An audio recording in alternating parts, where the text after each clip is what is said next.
In Game 1 of the 2016 NJCAA D3 World Series at Granger Stadium in Kinston, North Carolina, the MC Raptors faced the Northern Essex Knights. The series opener is crucial to a team's title hopes, so naturally the Raptors went with their ace, Harry Thomas III. Thomas came in sporting a 12-1 record with 8 complete games and a 1.52 ERA. His 12 victories put him in a tie for the most wins of any D3 pitcher in the country.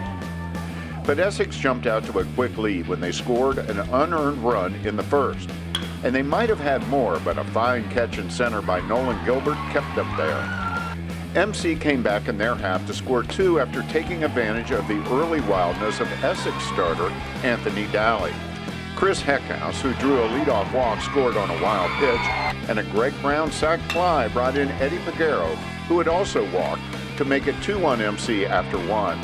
MC added another in the third when Nolan Gilbert walked, stole second, and then scored on a Naha Garcia fielder's choice grounder. The fourth turned into a big inning for both teams. The Knights touched up Thomas for 5 runs, fueled by a long double from John Soroyas, and then some Raptor misplays in the field to take a 6-3 lead. But MC came right back in their half, scoring 3 to tie it at 6. A Jeff Stone single brought in 2, and then Gilbert made it 6-all when he scored on another wild pitch.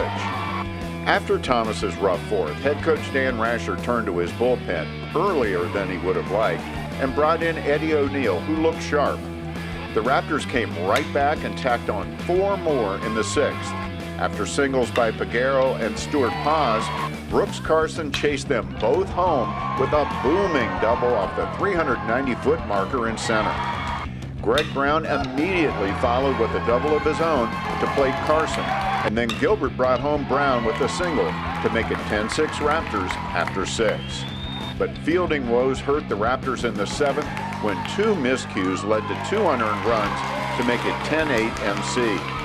Eddie O'Neill was victimized by the misplays, and Dan Rasher had to go back to his pen for his closer, Cayman Hatton, who closed out the inning, breezed through the 8th, and then carried the lead into the 9th. But with 2 outs in the 9th, another Raptor error cut the lead to 1, and then with 2 strikes on pinch hitter Xavier Nunez, he doubled the right center to bring home the tying run. MC threatened in the bottom of the 9th, but couldn't score, so we went to extras.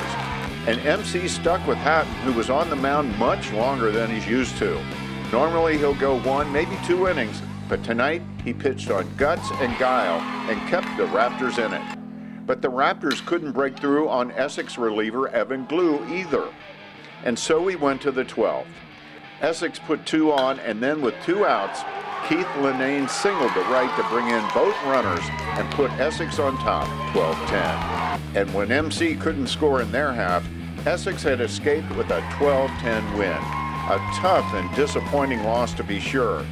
And what it meant was that on Sunday, the Raptors would have to beat the number 1 team in the country, Rowan College, to avoid elimination.